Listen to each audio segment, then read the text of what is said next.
Welcome. It's a joy to be with you this morning. It's a beautiful Sunday morning. I'm glad some of you have already had the chance to go away and come back already. So very grateful for that. Maybe the rest of you will plan to go elsewhere on holiday in the next few days. But I'm very grateful for this time of rest for all of you, for all of us. Yep. We had a good time of ministry at Breakthrough, which is the drug rehabilitation center. Ya, kami beberapa hari yang lalu pergi ke Yayasan Breakthrough, di mana itu adalah pusat dari Rehabilitasi narkoba. ya narkoba. It's we'll have more of a report next Sunday for that. Dan kami akan menerima beberapa report di beberapa minggu kemudian. But during Easter week, Tapi selama masa Paskah, so I think April 20 is Easter Sunday. ya saya rasa di tanggal 20 April di hari Minggu, Hari Paskah. hari ya itu. Paskah ya. We plan that week to have some sort of ministry. There is a special needs school. I can't tell which direction, but there's a special needs school right around here. Jadi kami akan merencanakan datang ke sekolah yang berkebutuhan khusus dan saya tidak tahu di mana arahnya, tapi di sekitar sini. Yeah, I think those of you who are at SDH, you know the SLB. Ya, jadi mungkin beberapa dari SDH tahu di SLB yang ada di Malabar. Yeah, exactly. So we plan to do some ministry there. Please wait for those the information about that. Jadi kami akan melakukan pelayanan di sana dan mohon ditunggu informasi selanjutnya. Yeah, thank you. So we are in John, the book of John, chapter 16. If you have your Bibles, John chapter 16. Jadi sekarang kita akan membaca Alkitab kita di dalam Yohanes pasal yang ke-16. We will read the middle verses, starting verse 12 to verse 16. Jadi kita akan membaca di pertengahan, yaitu di ayatnya yang ke-12 sampai ke-16. 20. We will skip down to verse 20. So 12, 16, and then 20. Jadi 12, 16, lalu nanti 20. Before we read, let's pray together. Mari kita berdoa sebelum membaca. Oh Lord God, our Father in heaven, Allah Bapa kami yang bertahta di dalam kerajaan surga, you are our victorious Lord. Engkau adalah Raja yang paling tertinggi. Lord, we come before you this morning Ya Tuhan, kami datang di hadapan-Mu pada pagi hari ini with joy in our hearts, dengan sukacita di dalam hati kami. knowing that Easter is coming soon. Kami yang akan mengetahui bahwa Paskah yang akan datang, So we are so filled with joy sehingga kami akan dipenuhi dengan sukacita. as we look into your word this morning. Sebagaimana kami akan membaca firman-Mu pada hari ini, Fill us with your truth, tolong penuhi kami dengan kebenaran-Mu, that we may have even more joy in you. sehingga kami beroleh penuh dengan sukacita di dalam Engkau Tuhan. In your mighty name we pray. Di dalam nama-Mu kami berdoa. Amen. Amin. I will read in Bahasa as usual. The English is on the screen. Yohanes 16 ayat 12. Masih banyak hal yang harus kukatakan kepadamu, tetapi sekarang kamu belum dapat menanggungnya. Verse 13 ayat 13. Tetapi apabila ia datang, yaitu roh kebenaran, ia akan memimpin kamu ke dalam seluruh kebenaran, sebab ia tidak akan berkata-kata dari dirinya sendiri, tetapi segala sesuatu yang didengarnya itulah yang akan dikatakannya, dan ia akan memberitakan kepadamu hal-hal yang akan datang. Verse 14. Ia akan memuliakan aku, sebab ia akan memberitakan kepadamu apa yang diterimanya daripadaku. Verse 15. Segala sesuatu yang Bapa punya adalah aku punya, sebab itu aku berkata, ia akan memberitakan kepadamu apa yang diterimanya daripadaku. Verse 16. Tinggal sesaat saja dan kamu tidak melihat aku lagi, dan tinggal sesaat saja pula dan kamu akan melihat aku.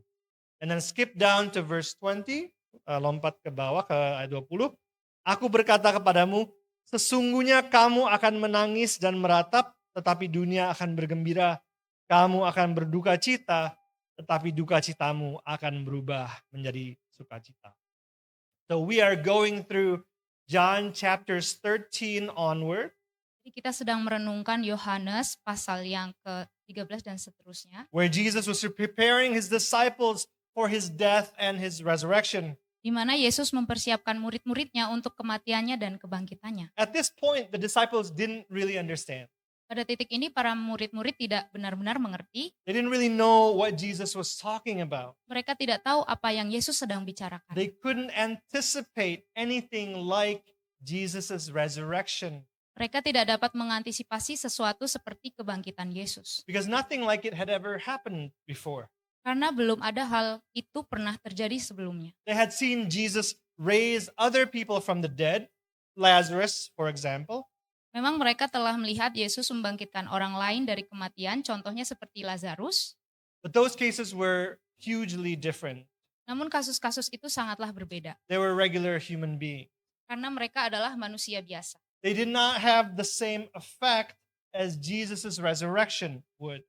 Karena kasus-kasus tersebut tidak memiliki efek yang sama seperti kebangkitan Yesus. Life was about to change completely, not just for them, but for the whole world. Jadi kehidupan akan berubah total bukan hanya bagi mereka tetapi juga bagi seluruh dunia. And so Jesus is patiently and tenderly explaining to them all these wonderful, but also terrible things that were about to happen. Jadi Yesus dengan sabar dan lembut menjelaskan kepada mereka semua hal yang luar biasa tetapi juga mengerikan yang akan terjadi. So in this chapter specifically, Jesus is focused on two things that his resurrection accomplishes. Jadi khususnya dalam pasal ini, Yesus berfokus pada dua hal yang tercapai oleh karena kebangkitannya. So one, the work of the Holy Spirit as the Spirit of truth.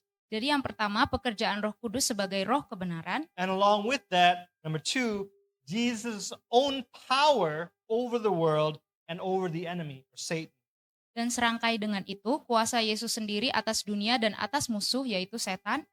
So in short, the Spirit of truth and Jesus' power, those two things. Singkatnya, roh kebenaran dan juga kuasa Kristus. So first, we'll talk about truth. Notice that Jesus used plain language. Jadi yang pertama kita akan membicarakan tentang kebenaran, di mana pertama-tama diperhatikan bahwa Yesus menggunakan bahasa yang sederhana. So even though the disciples did not fully understand at this point, Bahkan jadi meskipun murid-murid ini tidak sepenuhnya mengerti pada saat itu. after Jesus' death and resurrection, everything would be clear. Karena setelah kematian dan kebangkitan Yesus, segala sesuatunya akan menjadi jelas. When Jesus says in verse 16, Ketika Yesus berkata di dalam ayat yang ke-16, a little while and you will see me no longer, and again a little while and you will see me, tinggal sesaat saja dan kamu tidak akan melihat aku lagi, dan tinggal sesaat saja pula dan kamu akan melihat aku. he was saying that first he had to go to the cross very soon, but then he would rise again. Ia berkata pertama-tama bahwa ia akan segera disalibkan, tetapi kemudian ia akan bangkit lagi. So Jesus was constantly talking about his death and his resurrection. Jadi Yesus terus-menerus berbicara tentang kematiannya dan kebangkitannya. And he always used language that would become very clear, even if only after the resurrection. Dan dia menggunakan bahasa yang akan menjadi sangat jelas namun hanya setelah kebangkitannya. And that's because the cross and the resurrection of Christ has to be the center of our lives. Itu karena salib dan juga kebangkitan Kristus harus menjadi pusat kehidupan kita. And this is the Holy Spirit's job as the Spirit of truth. Dan inilah pekerjaan Roh Kudus, yaitu sebagai roh kebenaran. The Holy Spirit, Jadi Roh Kudus, and remember that the Holy Spirit is a person, not some sort of supernatural power. dan ingatlah bahwa Roh Kudus adalah seorang pribadi, bukan sesuatu kekuatan supernatural. The Holy Spirit's work is to preach Jesus to us, Jadi pekerjaan Roh Kudus adalah untuk memberitakan Yesus kepada kita.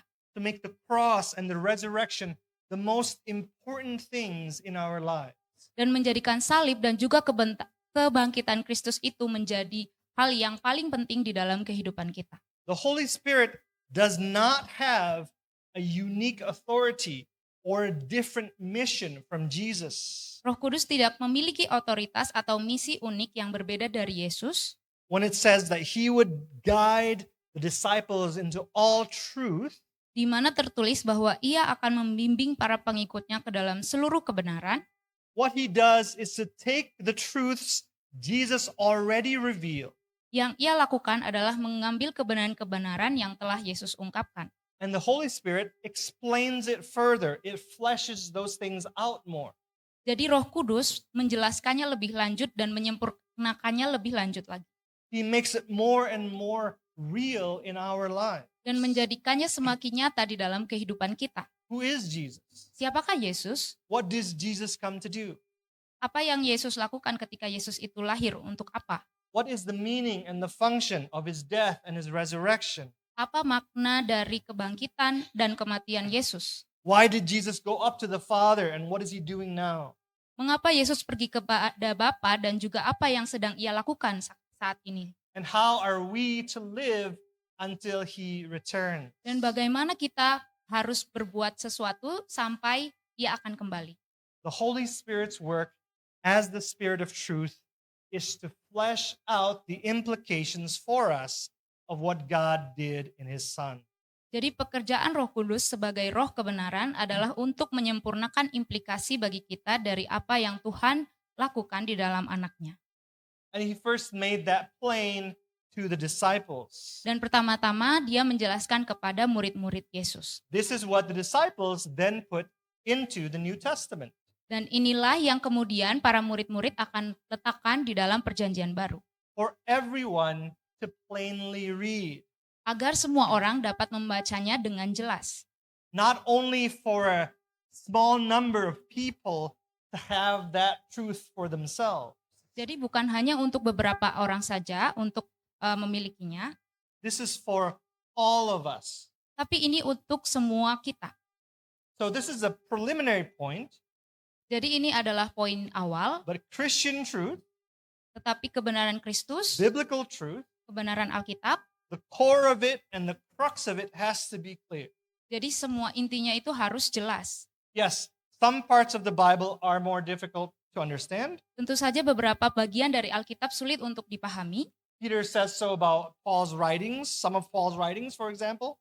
Petrus mengatakan hal ini mengenai beberapa bagian tulisan Paulus misalnya. Some parts of the Bible are even mysterious. Bahkan beberapa bagian di dalam Alkitab bersifat misterius. And just like with any other skill, Dan seperti halnya keterampilan lainnya, it takes lots of training under the Holy Spirit to get good at reading the Bible.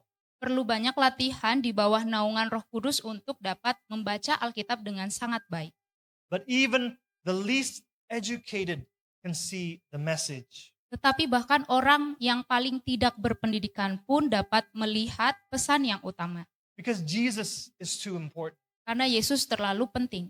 Salvation from sin is too important. Keselamatan dari dosa itu terlalu penting. How we are to live as Christians is too important Bagaimana kita harus hidup sebagai orang Kristen terlalu penting. to be left up to guesswork. Tidak mungkin kita dibiarkan untuk menebak-nebak. The even more important point, however, Namun hal yang lebih penting adalah is that Christian truth has to be gracious. karena kebenaran Kristen itu harus penuh dengan kasih karunia. Jesus says in this passage that the Holy Spirit has basically three tasks as the Spirit of truth. Menurut Yesus, Roh Kudus pada dasarnya memiliki 3 tugas sebagai roh kebenaran. So if you look at verse 8, Jadi jika kita lihat di ayatnya yang ke-8, when he comes, dan kalau ia datang, he will convict the world concerning sin and righteousness and judgment. ia akan menginsafkan dunia akan dosa, kebenaran, dan penghakiman. Those are the three tasks. Jadi itu hal 3 tersebut yang ada di teks ini. Verse 9, concerning sin, because they do not believe in me.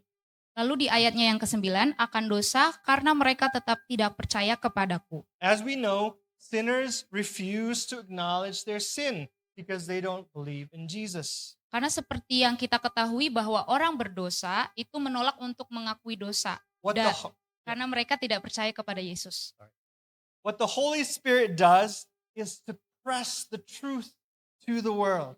Dan apa yang dilakukan oleh Roh Kudus adalah untuk mendorong atau menekan kebenaran pada dunia, to convict the world of sin despite their unbelief. untuk menginsafkan dosa, dunia akan dosa meskipun mereka tidak percaya. So ultimately, this is gracious. Jadi pada akhirnya ini adalah kasih karunia. It exposes what sinners hide in the dark. Karena hal itu menyingkapkan apa yang disembunyikan orang berdosa dalam kegelapan. It brings it out into the light. Dan itu membawa dalam keterangan. It's designed to bring men and women to recognize their sinfulness. Hal itu dirancang untuk membawa pria dan juga wanita untuk menyadari akan keberdosaan mereka. And so turn to Jesus and to be freed from unbelief. Dan kemudian lari kepada Yesus dan dibebaskan dari ketidakpercayaan. Verse 10, Di ayat, concerning righteousness. di ayat yang ke-10 akan kebenaran. Because I go to the Father and you will see me no longer. Karena aku pergi kepada Bapa dan kamu tidak melihat aku lagi. The world is not just stuck in sin and unbelief. Dunia tidak hanya terjebak dalam dosa dan ketidakpercayaan, It's stuck in false hope. dan dunia ini hanya terjebak dalam harapan palsu. Amazingly, the Holy Spirit convicts the world about righteousness through Christians. Dan yang luar biasa, Roh Kudus meyakinkan dunia tentang kebenaran melalui orang Kristen. When the world sees us, Ketika dunia ini melihat kita, they need to see the power of the Holy Spirit. mereka perlu melihat kuasa dari Roh Kudus. They need us to be open and honest about how not righteous we are.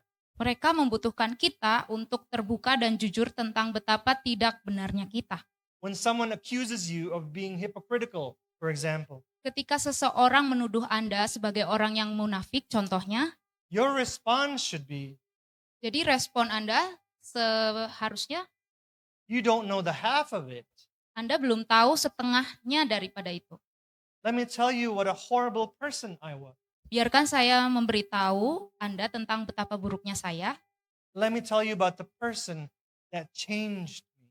dan izinkan saya memberitahu kepada Anda tentang orang yang telah mengubah saya. And finally, verse 11, Dan akhirnya di ayat yang ke-11, concerning judgment, akan penghakiman. because the ruler of the world is judged.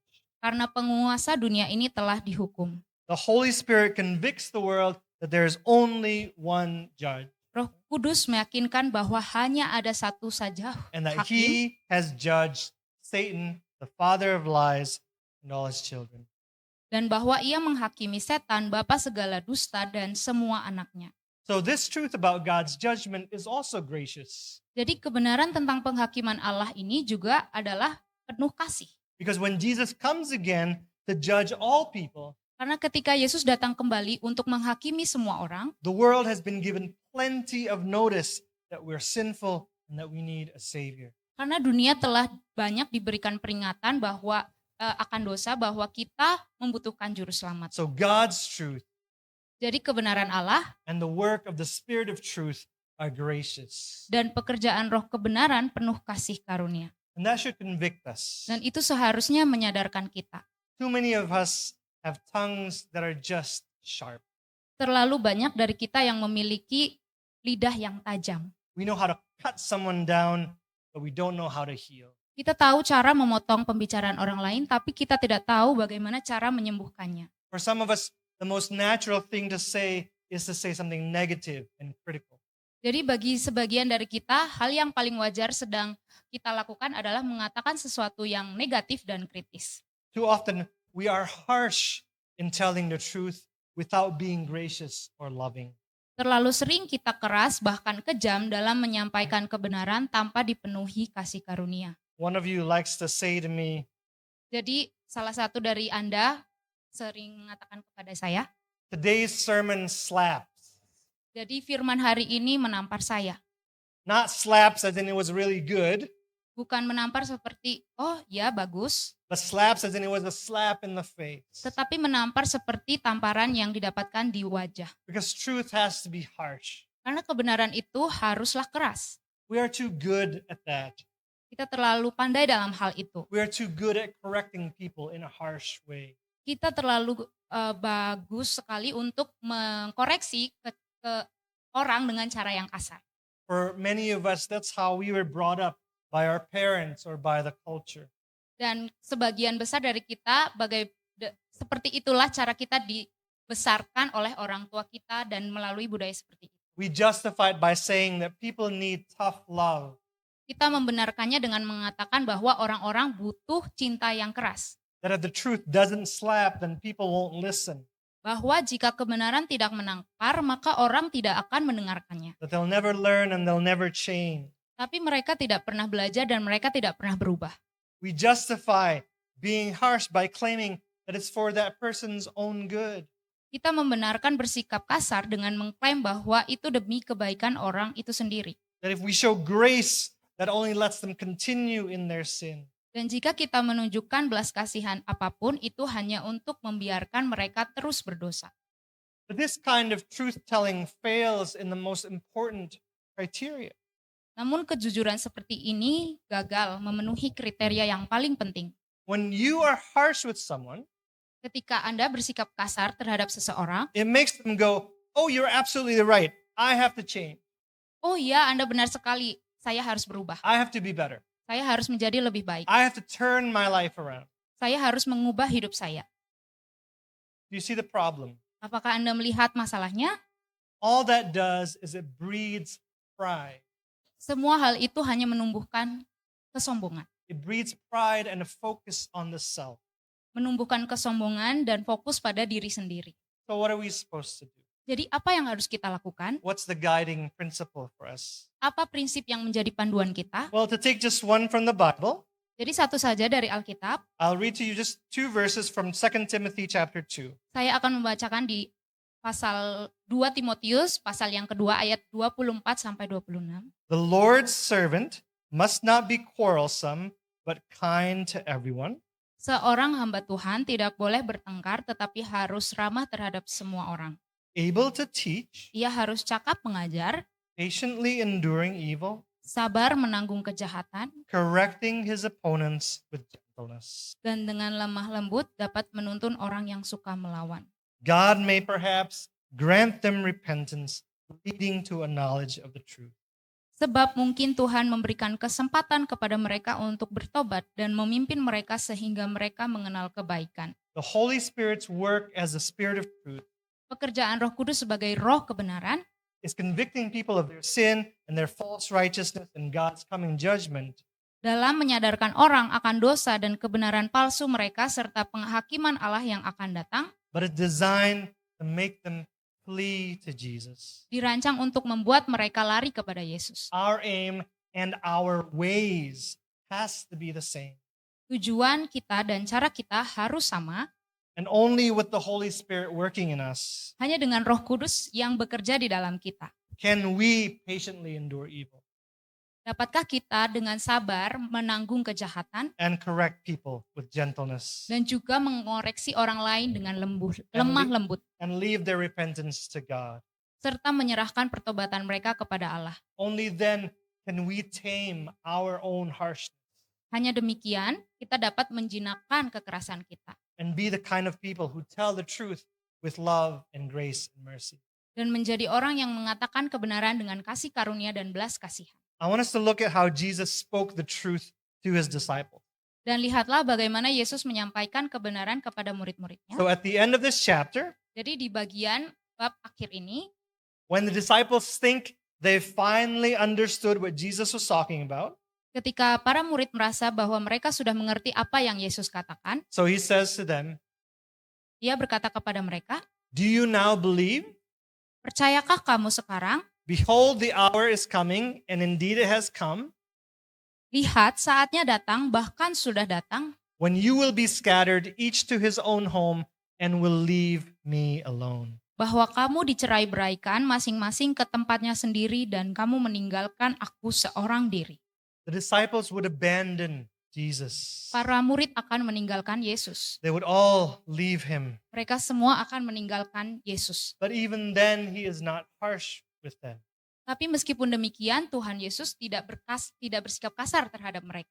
Is this the Jesus that you know? Inilah Yesus yang Anda ketahui. Or do you hear a very different voice Atau Anda mendengar suara yang berbeda, speaking very different words. berbicara hal yang berbeda dari Injil Alkitab, A voice of condemnation, suara yang mengajak kita untuk mengutuk, mengutuk, of accusation, suara tentang tuduhan, of self-loathing. suara kebencian. I'm such a failure. Aku benar-benar gagal. I'm so dirty. Aku sangat kotor. I'm so ungrateful. Aku sangat tidak tahu berterima kasih. What a horrible person I am. Betapa buruknya saya. How can God love me? Bagaimana mungkin Tuhan mengasihi saya? No wonder we don't then draw near to God. Tidak heran jika kita tidak mendekat kepada Allah. No wonder we don't repent as freely as we need to. Tidak heran jika kita tidak bertobat sebebas yang kita butuh. If God sounds to you like a harsh master, Jika Allah terdengar seperti seorang tuan yang keras dan tajam, who's always accusing you and scolding you and lashing out at you, yang selalu menuduh Anda dan memarahi Anda dan menghardik Anda, that is not the God of the Bible. itu bukanlah Allah yang ada di dalam Alkitab. In fact, that's the way that Scripture describes Satan. Sebenarnya begitulah cara Alkitab menggambarkan iblis. The enemy would love nothing more than for us to believe that God is a God of little mercy. Dan sang musuh sangat ingin kita percaya bahwa Allah adalah Allah yang tidak berbelas kasihan. That God is more like an abusive stepfather. Bahwa Allah lebih seperti ayah tiri yang abusif. Ask the Spirit of truth to help you know and listen to the true voice of God. Mintalah roh kebenaran membantu Anda untuk mengenal dan mendengar suara Tuhan yang sebenarnya. So Jesus goes on in verse 33. Lalu selanjutnya Yesus berbicara di ayat yang ke-33. I have said these things to you Semuanya itu kukatakan kepadamu that in me you may have peace. supaya kamu beroleh damai sejahtera di dalam aku. In the world you would have tribulation, trouble, Di dalam dunia kamu menderita penganiayaan, but take heart, I have overcome the world. tetapi kuatkanlah hatimu, aku telah mengalahkan dunia. Jesus' disciples are about to suffer. Murid-murid Yesus akan menderita. They were about to be absolutely battered. Mereka akan dipukuli habis-habisan. They would be kicked out of synagogues by the people they will minister to. Mereka akan diusir dari rumah-rumah ibadah dan dari orang-orang yang akan mereka layani, And even killed by them in God's name. dan bahkan dibunuh oleh mereka atas nama Tuhan. But they would have peace in Jesus. Namun mereka dapat memperoleh kedamaian di dalam Yesus. As we read earlier, Seperti yang telah kita baca tadi, they would have sorrow, but their sorrow will turn to joy. mereka akan berduka cita, namun duka cita mereka akan diubah menjadi sukacita. And that is because Jesus has overcome the world. Dan itu mungkin karena Yesus telah menaklukkan dunia. It took nothing less than the Son of God dying, Tidak kurang dari anak Allah yang mati. going into hell, Masuk ke neraka, defeating the enemy, Satan, mengalahkan sang musuh yaitu then setan, rising back up from the dead. kemudian bangkit kembali dari kematian. It took the same power to do all that Dibutuhkan kekuasaan yang sama untuk melakukan semua itu, to give us peace when the world is full of sorrow, untuk memberikan kita kedamaian saat dunia ini penuh dengan duka cita. and to take our sorrow and turn it into joy. Dan untuk mengubah duka cita kita menjadi sukacita. And this is a joy that no one can take from Christians.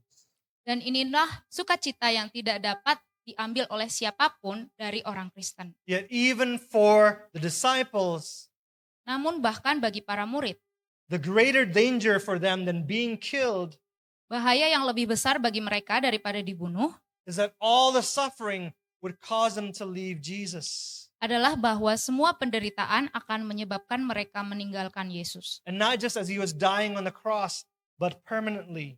Dan bukan hanya saat ia mati di kayu salib saja, tetapi selamanya. Look at verse 1. Mari kita lihat di ayat yang pertama. I have said all these things to you to keep you from falling away. Semuanya ini kukatakan kepadamu supaya kamu jangan kecewa dan menolak aku. That was a very real danger.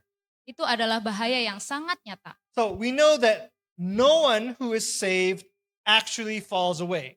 Kita tahu bahwa tidak seorang pun yang diselamatkan akan murtad. But we need to heed this warning. Tetapi kita perlu memperhatikan peringatan ini. Even though the suffering we face is nothing compared to what the disciples faced, Walaupun penderitaan yang kita hadapi tidak bisa dibandingkan dengan penderitaan yang dihadapi oleh murid Yesus. there's more than enough sorrow to go around. Tetapi ada lebih dari cukup kesedihan untuk semua orang. We've just had a number of them in our community as well as in the world. Dan kita memiliki beberapa dari komunitas kita bahkan seluruh dunia.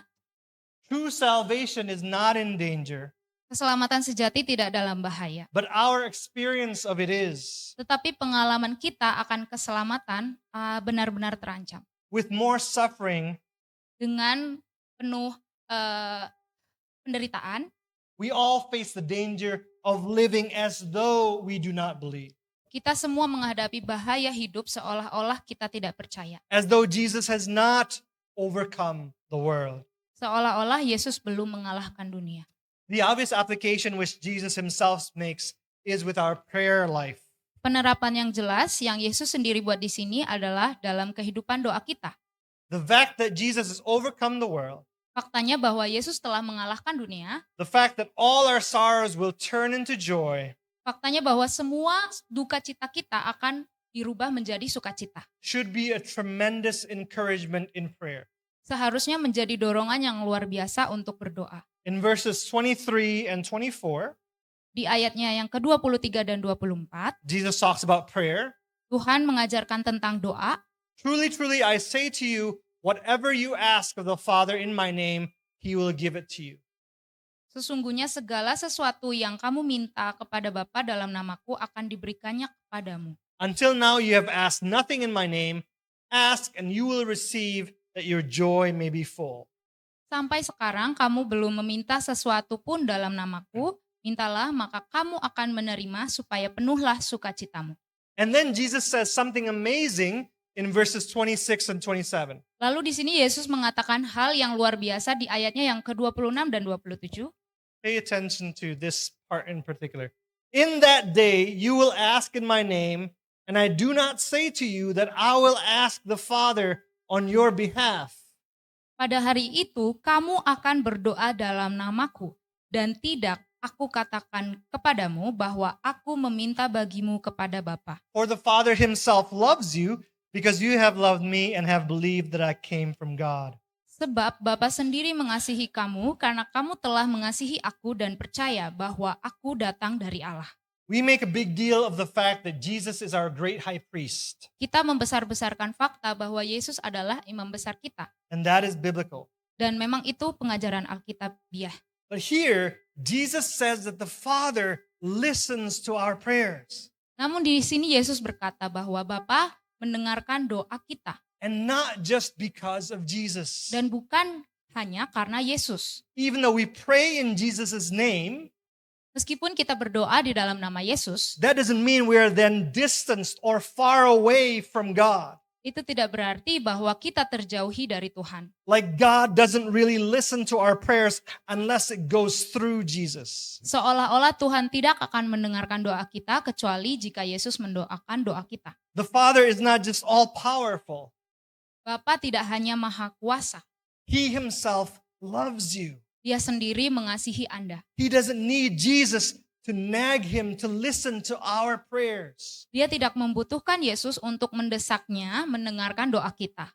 God loves to hear the prayer of his saints Tuhan senang mendengar doa dari orang-orang kudusnya who love Jesus and have trusted Jesus as God's salvation for us. yang mengasihi Yesus dan telah mempercayai Yesus sebagai keselamatan Tuhan bagi kita. Part of the reason we struggle so much with prayer is we don't meditate nearly enough on what Jesus is saying here. Salah satu alasan kita sulit berdoa adalah karena kita tidak cukup merenungkan apa yang Yesus katakan di sini. Again, do you know this God? Lagi, apakah Anda tahu tentang Tuhan ini? Do you know the Father who loves you and loves to hear your prayers? Apakah Anda mengenal Tuhan yang mengasihi Anda dan senang mendengar doa-doa Anda? Do you realize that the power God bestows on prayer Dan apakah Anda menyadari bahwa kuasa yang Tuhan berikan pada doa is the very power by which Jesus overcame the world? adalah kuasa yang Yesus gunakan untuk mengalahkan dunia. James 5:16. Yakobus 5 ayatnya yang ke-16. The prayer of a righteous person has great power as it is working. Doa orang yang benar sangat besar kuasanya. I've seen this passage explained very wrongly. Saya pernah melihat perikop ini dan dijelaskan dengan sangat salah. So the example James uses is Elijah. Contoh yang digunakan Yakobus adalah Elia. James 5:17 says this, Elijah was a man with a nature like ours.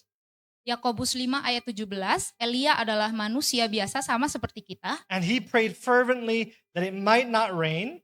dan ia telah bersungguh-sungguh berdoa supaya hujan jangan turun, And for 3 years and 6 months it did not rain on the earth. dan hujan pun tidak turun di bumi selama 3 tahun dan 6 bulan. Then he prayed again, Lalu ia berdoa pula, and heaven gave rain, dan langit menurunkan hujan, and the earth bore its fruit. dan bumi pun mengeluarkan buahnya. And in the explanation that I saw, the takeaway was this. Dan dalam penjelasannya saya melihat yang dapat diambil adalah God will sometimes make it stop raining. Tuhan terkadang akan menghentikan hujan, God will sometimes make it rain. dan Tuhan terkadang akan menurunkan hujan. And because you don't know when, Dan karena Anda tidak tahu kapan, keep planting no matter what. teruslah menanam apapun yang terjadi. Keep planting so that when it does rain, you get the fruit. Teruslah menanam sehingga ketika hujan turun Anda mendapatkan buahnya. That may sound good, Mungkin kedengarannya keren, but it's absolutely the wrong takeaway from that verse. tetapi kesimpulan itu salah total. First of all, it makes no sense. Pertama-tama hal ini tidak masuk akal. Ask any farmer. Silakan tanyalah kepada para petani, If there's a drought that continues for more than a few months, they will stop planting. jika kekeringan berlanjut selama lebih dari beberapa bulan, They can't maka wait. mereka akan Sorry. berhenti menanam. They can't waste their seeds. Mereka tidak dapat menyia-nyiakan benih. And they also have to find some other job. Dan mereka juga harus mencari pekerjaan lain. Only when the rain starts again will they continue planting. Hanya ketika hujan mulai turun lagi, maka orang-orang akan mulai menanam lagi. And even then, they would make sure it's not just a one-time rain. Dan mereka akan memastikan terlebih dahulu bahwa hujan itu bukan hanya satu kali saja. Well, even worse, this teaching completely messes up the point. Dan lebih buruk lagi, ajaran ini benar-benar mengacaukan inti dari perikop ini. The point of that passage is not that it's your planting that matters. Poinnya bukanlah bahwa penanaman Anda yang penting. The point of that passage is that Elijah's prayers matter. Poin yang penting adalah doa Elia yang penting. That the prayer of a righteous person is powerful because God is powerful. Bahwa doa orang benar sangat besar kuasanya karena Tuhan sangat besar kuasanya. And he loves to listen to the prayer of his saints. Dan ia senang mendengarkan doa umat kudusnya. In fact, that was the same point of the original Elijah story. Dan faktanya inilah yang terjadi, yaitu inti cerita dari Elia yang asli. He prayed first for no rain and then for rain to show God's power for the salvation of his people. Ia berdoa pertama-tama agar tidak ada hujan, lalu berdoa agar hujan untuk menunjukkan kuasa Tuhan untuk keselamatan umatnya. So, what does this mean for us? Jadi apa artinya ini semua bagi kita? First and foremost, Jadi yang paling utama, you need to be praying for faith. kita perlu berdoa untuk iman. Faith that clings to Jesus, especially through sorrow. Iman yang berpegang erat pada Yesus bahkan ketika kita melalui duka cita. Pray for God to give you more of Jesus. Berdoalah agar Tuhan memberi Yesus kepada Anda lebih banyak lagi. For you to know more and more who he was, what he has done in overcoming the world. Agar Anda semakin memahami siapa dia dan apa yang telah dia lakukan dalam menaklukkan dunia. Pray to be in such a relationship with the Father Berdoalah agar Anda memiliki hubungan dengan Bapa, where you know he loves you. di mana kita yakin bahwa di mana kita tahu bahwa Dia mengasihi kita, Where you are convinced that he listens to your prayers. di mana kita diyakinkan bahwa Dia mendengarkan doa kita. We need that foundation to keep us encouraged in our prayers. Kita butuh landasan itu untuk membuat kita tetap bersemangat dalam doa-doa kita. So whenever you're sick or suffering or struggling with sin, Jadi setiap kali Anda menderita atau sakit atau bergumul dengan dosa, and you pray and you pray and you feel like nothing ever happens, dan Anda berdoa namun tidak ada yang terjadi, nothing really changes, tidak ada perubahan, people don't get better, orang-orang tidak membaik, life doesn't get easier, hidup tidak menjadi mudah, you still have all your money problems, Anda masih memiliki masalah keuangan, you can't find a job, Anda tidak menemukan pekerjaan, the people you love are still suffering, orang-orang yang Anda kasihi masih menderita, your family is a mess, keluarga Anda berantakan, perhaps you are a mess. atau mungkin Anda juga berantakan. So many Christians give in. Begitu banyak orang Kristen yang lama-lama menyerah. They throw up their hands and say, well, I guess God's going to do what he's going to do. Mereka menyerah dan berkata, tampaknya Tuhan akan melakukan apa yang akan dilakukannya. I don't know if it really matters that I pray or not. Tidak masalah apakah aku berdoa atau tidak, He's heard me pray enough. Dia sudah cukup mendengar doa-doaku. He knows what I need. Dia tahu apa yang aku butuhkan. I'll leave it at that. Aku tinggalkan di situ saja. But isn't that unbelief? Bukankah itu ketidakpercayaan? The only way to have a prayer life that is actually alive, Satu-satu cara untuk memiliki kehidupan doa yang benar-benar hidup, where you are constant in prayer and constantly encouraged in prayer, di mana Anda akan terus dan tekun dan terus-menerus berpengharapan dalam doa, is for you to daily meditate on what Jesus says here. adalah dengan merenungkan setiap hari apa yang Yesus katakan di sini. In me, you may have peace. Di dalam aku kamu beroleh damai sejahtera. In this world, you will have trouble. Dalam dunia ini kamu akan mengalami masalah, But take heart, I have overcome the world. tetapi kuatkanlah hatimu, aku telah mengalahkan dunia. Our sorrow is very real, Kesedihan kita sangat nyata, but the war is won tetapi perang sudah dimenangkan and the enemy is powerless. dan musuh-musuh tidak berdaya. The sheer power it took to defeat Satan, Kekuatan yang dibutuhkan untuk mengalahkan setan, the power it took Jesus to overcome the world, kekuatan yang dibutuhkan untuk mengalahkan dunia, the power it took for Jesus to rise again from death, kekuatan yang dibutuhkan Yesus untuk bangkit kembali dari kematian, the power it takes for him to raise other dead people to life, dan kekuatan yang dibutuhkannya untuk membangkitkan orang mati lainnya, the power he has to make dead branches bear much fruit, kekuatan yang dimilikinya untuk membuat ranting-ranting yang mati menghasilkan banyak buah, the power to stop rain and to give it rain again, kekuatan untuk menghentikan hujan dan membuatnya turun lagi, the power to turn all our sorrow into joy.